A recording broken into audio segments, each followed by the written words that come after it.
he was little like so I'm going to be talking about modalities of the fiscal state in the plural across the whole stretch of Chinese imperial history.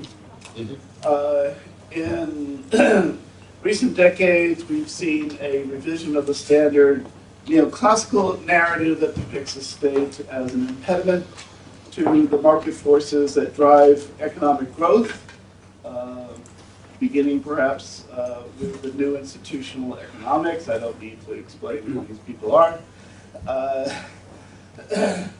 which has recognized the essential role of the state in lowering transaction costs and creating incentives for efficient resource allocation, particularly in the work of Asmadu and Robinson, what they describe as inclusive economic institutions, property rights, the rule of law, level playing field for economic competition, in fact, require strong central authority.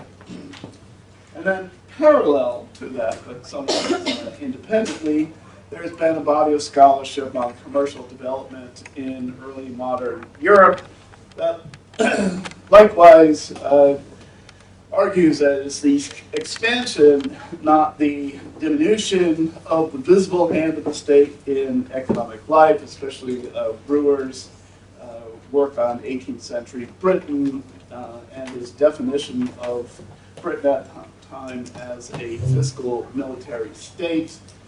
My colleague at UCLA, Michael Mann, developing a similar idea of infrastructural power requiring a high level of state extraction as the source of state power, well, going all the way back to ancient times, but here for the early modern state. There's also been a body of scholarship by European historians, some of who you see here, especially Bonney and his collaborators on a whole raft of collective papers, volumes, that has emphasized the fiscal capacity of the state in enhancing economic growth in the early modern period, emphasizing that the costs of war and colonization in that era led to the rationalization of taxation, to mercantilist policies, to mobilize resources, and the creation of the modern tax state. A key feature of that transition was the shift from direct taxation of people and property to indirect taxation of commerce and consumption, more elastic sources of revenue that could be raised as demand required. And this body of scholarship has found that it is in these most advanced economies of Europe, as we keep referring to them, Britain and the Netherlands, that the state, certainly with the compliance of the ruling elites, had the world's highest levels of taxation, vastly exceeding other places in the world. And in the case of Britain, this was a particularly regressive form of taxation against requiring the compliance of the aristocracy. Landed property was virtually untouched in their taxation system. Instead, the burden of taxation was borne by the poor and the working classes, with taxes on beer and tea and the like. So these states established the institutional and legal constitutions for creating and expanding permanent taxation, of course also developing debt financing as a tool of state finance that successfully translated into state power. The comparative scholarship, Patrick, and a number of others by this point, have emphasized that it was European state competition and indeed mercantilist policies that were so notoriously derided by Adam Smith that led to state centralization and more efficient institutions for long-run growth. Patrick, in his analysis in the Journal of World History, made a comparison with Asian empires, the Ottomans, the Mughals in India, and Ming-Qing China, in which he stressed that these Asian empires had minimal extraction that reduced their organizational capacity, led to low and inefficient taxation that inhibited growth and, of course, limited state power.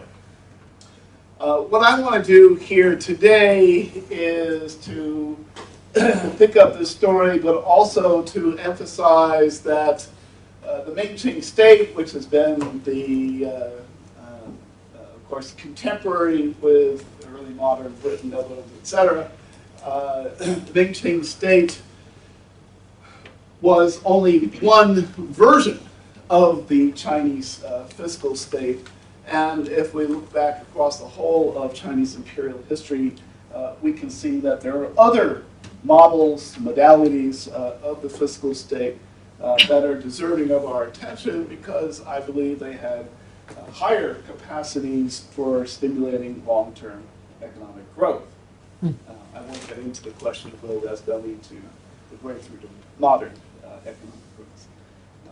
So basically, I propose 4 modalities of the fiscal regime in China. These are, of course, ideal types.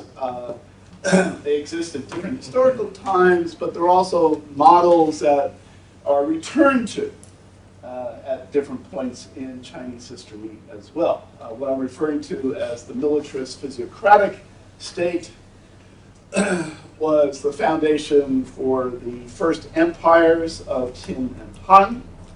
The mercantilist state, here we have 2 short-lived but very important episodes. What I'm referring to as the synergistic fiscal state from the 8th and 13th centuries, and especially the Song dynasty, about we've talked a bit. Had, in my estimation, the greatest potential for promoting economic growth.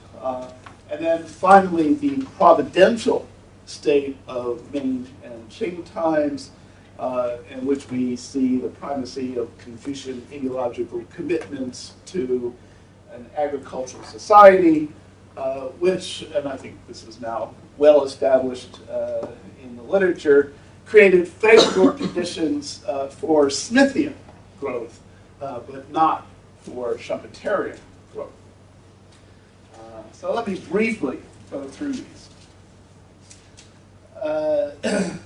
This militarist physiocratic regime emerged from the fierce interstate competition of the last few centuries BCE, ends with the Qin triumph, the foundation of the first universal empire, an empire that rejected the flourishing commercial world and the money economy of the preceding era. And in place of that mercantile world, sought to establish a society based on a farmer-soldier ideal, that is, the population would be simultaneously farmers and soldiers. The mantra of the Qin state was that agriculture and war were the 2 pillars of state power, and this is all about creating state power. Society was organized into paramilitary units. Military merit was the basis for the award of land, slaves, and the like. Based on the principle of the equality of all before the emperor, we have a principle of uniformity embedded in the fiscal system as well, which consisted essentially of capitation taxes, uniformly assessed on all adults, women as well as men in coin and labor. There was very minimal land taxation, again, to encourage agriculture. The real burden of taxation was in labor conscription and military service. Women were excused from military service, but had to perform corvée labor. And we see the interest of the state in promoting population growth in its policies, where unmarried women past a certain age would suffer tax penalties, encourage them to marry, and pregnant and nursing women were given tax amnesties to encourage them to have progeny. And in recent years, through archaeological excavations, I've turned up quite a bit of very low-level records, really archival records from this period, including the Qin Empire, but especially the early Han Dynasty, Han records here. We can see, probably hard to see from the back of the room, the way in which we have remarkable state penetration down to the lowest levels of society. This is an annual register every year from a canton, xiang, so 1,200 households altogether. I think there's something like 8,000 xiang in the entire empire. And here you see local officials had to keep records of births, deaths, vital statistics, and changes from year to year. One of the interesting things here actually is the way in which, although the overall gender ratio is nearly 50-50, the number of minor males is way out of line with what we would expect from a proper demographic profile, which shows us that they're very much trying to avoid military service by claiming that they have not yet reached the age of military service. On the female side of the registers, things look quite normal. And again, just one other example that this would be data aggregated at a higher level of commandery. There are 40 of those in the empire.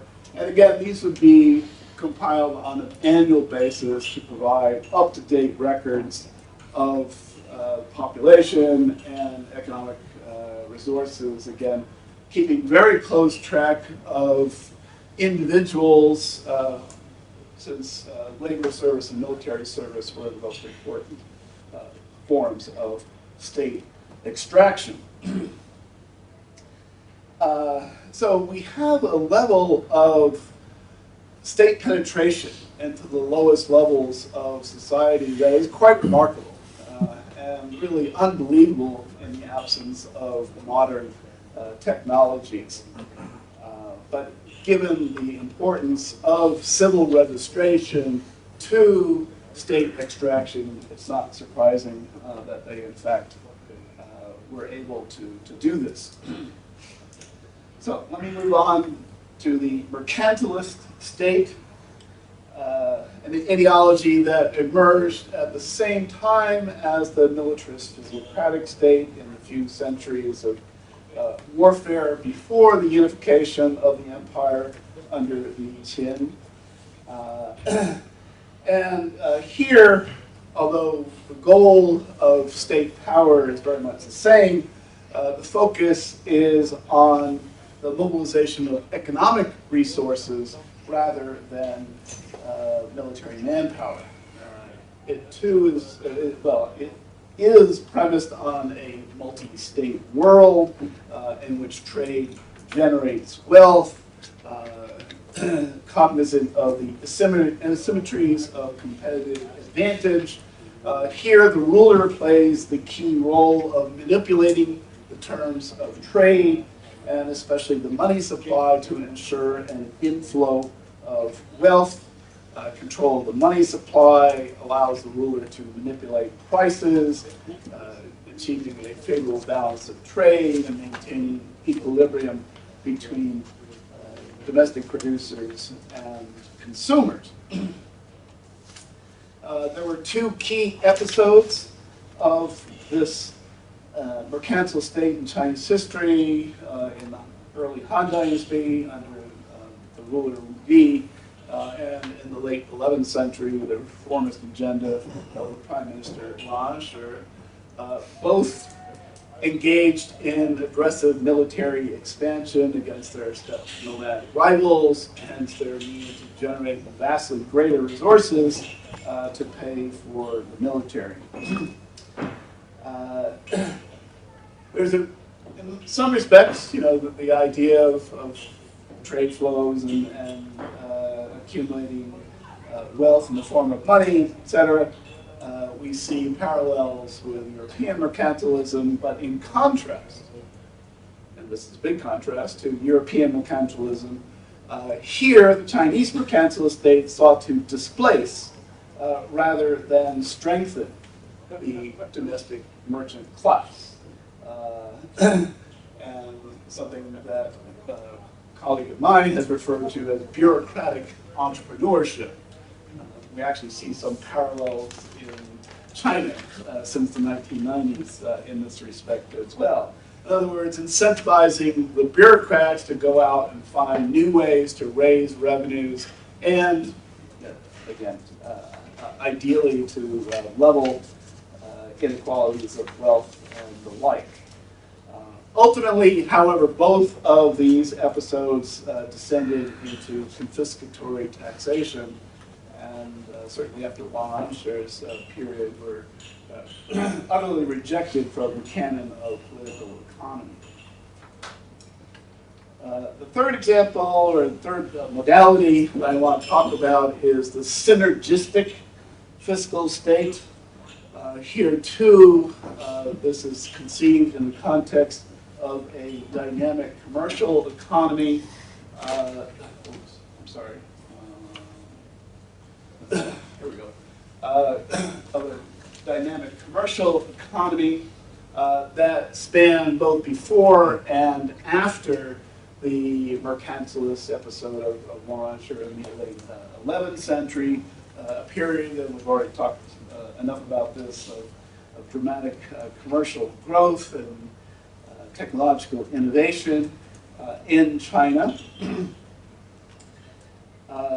But here, and very much in contrast to the mercantilist model, the state accepts the autonomy of the market and seeks to harness rather than suppress market forces.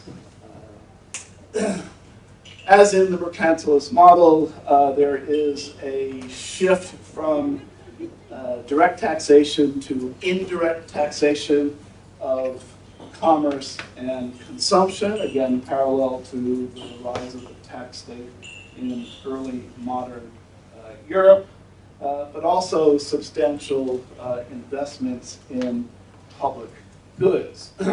So we have, again, hard to see the details here, but what we see up here is the importance of consumption taxes. Again, this was kind of a lot like Britain in the 18th century, not so much salt perhaps, but consumption taxes are generating really large increases in revenue and increases in monetized revenue. So total revenues are going up, and the percentage of cash revenues is going up as well.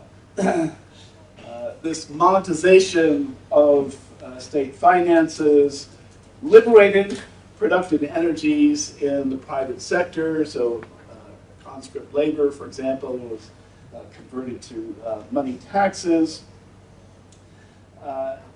And at the same time, it captured more elastic revenue sources, and you can see the elasticity here.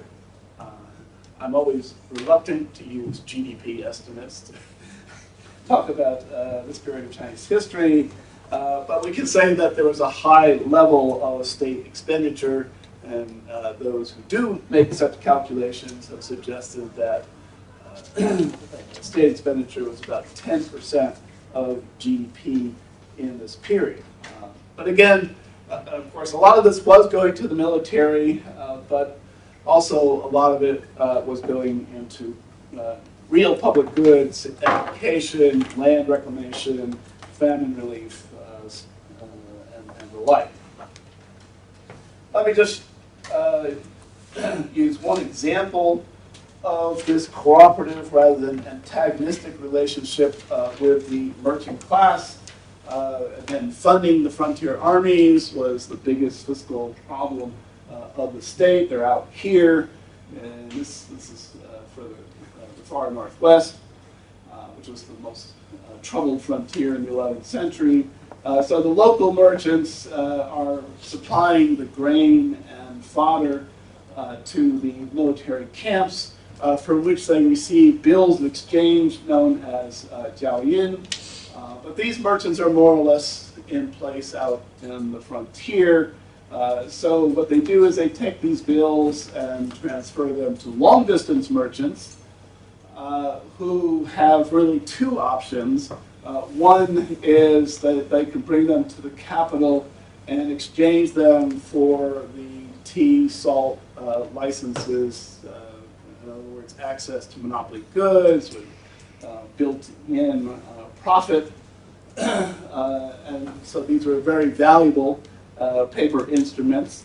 But they could also take these bills to exchange bill shops in the capital, which created basically a secondary market for these kinds of bills. The bills themselves were negotiable instruments, tradable to third parties, paid with payment on demand and the like. So what we have here is a system that is created by the state using resources like the regulated commodities in order to fund the frontier armies, but doing so through the use of bills that are very eagerly sought after by merchants, again, for a variety of purposes, not just so that they can go and trade in salt.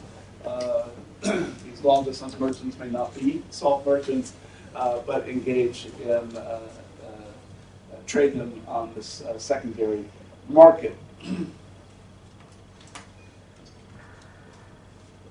There is a reversal of this trend and a repudiation of, again, what I'm calling the synergistic model of the fiscal state in the 14th century by the founding emperor of the Ming Dynasty, very much anti-market person in his ideology, who reverted, I would say, to a modified form of the militarist physiocratic regime of the First Empires. As it happens, that effort fails, but it creates a historical disjuncture that paves the way for a new alternative, the providential state. And this is the state that emerges, or the fiscal regime that emerges in the early modern period and is usually the subject of comparative research. The providential state is premised on a kind of agrarian paternalism, Confucian ideological commitments, guided policy, especially the commitment to the welfare of the family farm. And in that respect, it had some notable success.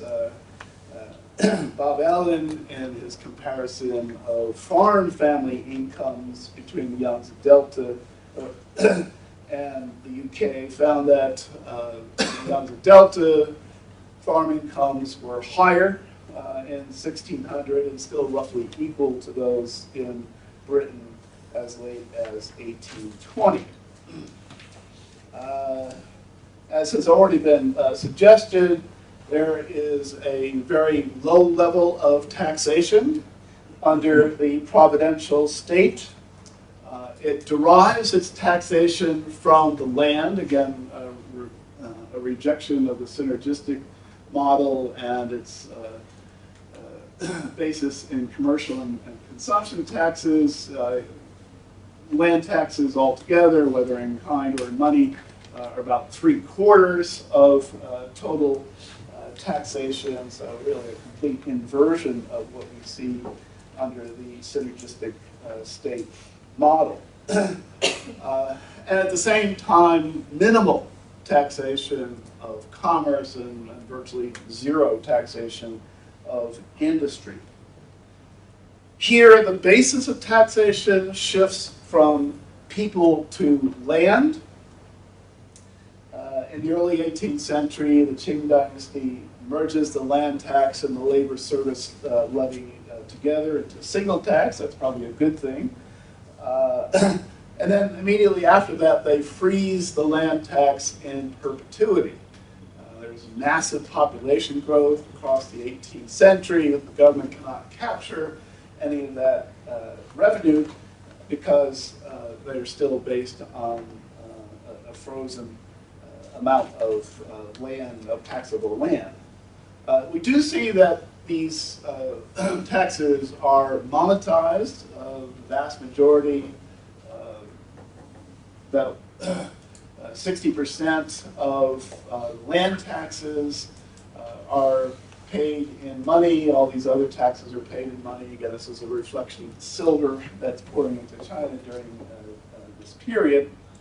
So in-kind taxation is replaced with silver payments, but still the government is not taxing commercial sources of wealth.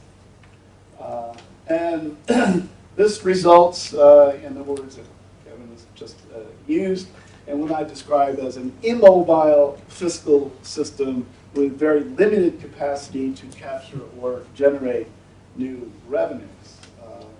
And indeed, even if we compare the Qing with the Ming Dynasty, again, there's a real shift from in-kind taxation to money taxation, but if we convert to real taxes in the form of grain here at the end, you can see that in the mid-18th century, the real burden of taxation per capita is only a quarter of what it had been in the 15th century, but it wasn't particularly high. Again, certainly not by the standards of the Song period. And so again, those who engage in this kind of analysis have suggested that the government expenditure in this period is maybe 2% of GDP, 1/5 of the level in the Song dynasty. So we see here little interference on the part of the government in commerce. Profits from trade are entirely privatized. This should be conducive, of course, to Smithian dynamics of market expansion, and indeed much scholarship has suggested that's what we see during this period. But given the very low level of state extraction, there's also minimal public investment during this period. Famine relief is still a big issue for the government. They pay for that, but other kinds of things, education, water control, land reclamation, those kinds of things, all are delegated to private actors. The fiscal policies of the Qing state rendered civil registration meaningless. The Qing never conduct a cadastral survey. As I said, in 713, they simply freeze the land taxes, so they never need to know any difference in the amount of land in the future. They don't need to track people at all. In the mid-18th century, they halt population registration altogether.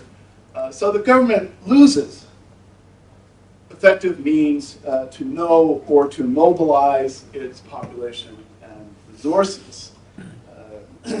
This is opposite of what was happening in Western Europe at this time. It's also the opposite of, again, the original fiscal regime going back to the Qin and Han dynasties, in which civil registration, this penetration of the state into the lowest level of society, was absolutely central to its fiscal practices. In my mind, this is the real great divergence. We can argue about the significance of all this. But let me conclude by suggesting that 18th century China, again, was a Smithian paradigm. However, as has been repeatedly argued, it is not a period of economic growth, and certainly not a period of breakthrough to modern economic growth. And I would suggest that the Chinese example here lends support to the argument that it was not the Smithian dynamics of efficient markets, but rather a Schumpeterian logic of asymmetric markets, infrastructural development led by the state, investment in strategic industries, the promotion of new knowledge and technologies, and demand-driven development that propelled economic growth in the early modern period.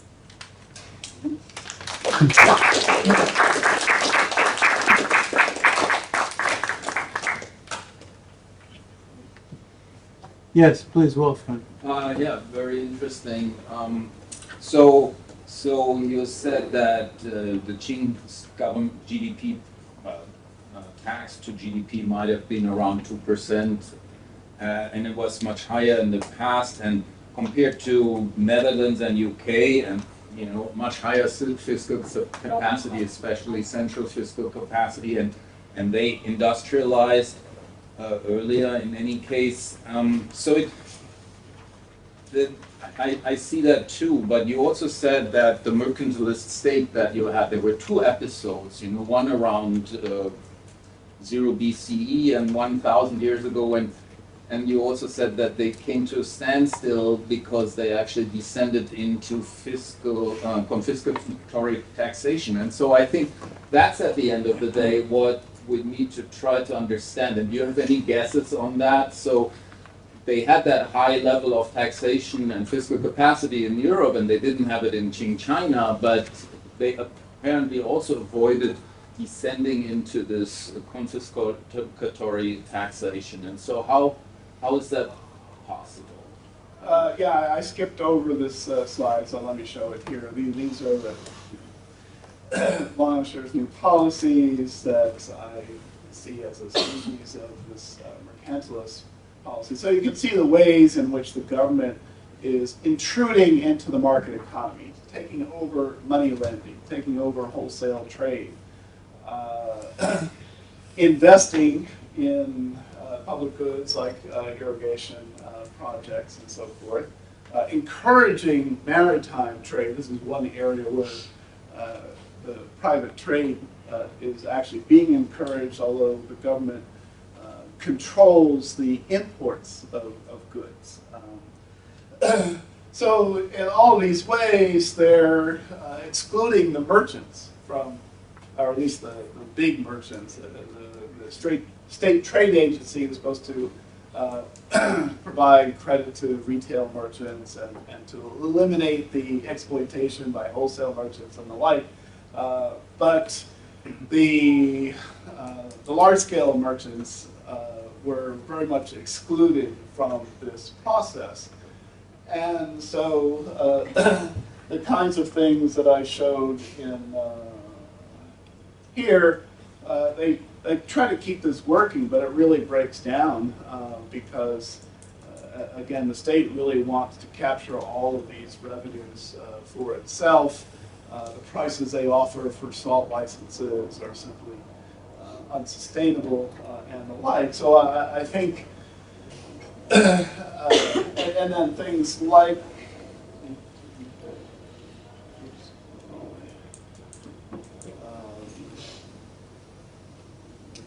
these low interest loans to farmers sound like a good idea, except it became, and this is the sort of thing you see happening in China all the time in recent years too. So the local officials want to show that they're producing revenues, and so they actually force farmers to take these loans, whether or not they need them, and our base fees become, again, sort of purely extractive, confiscatory measures rather than boosting the welfare of farmers and the like.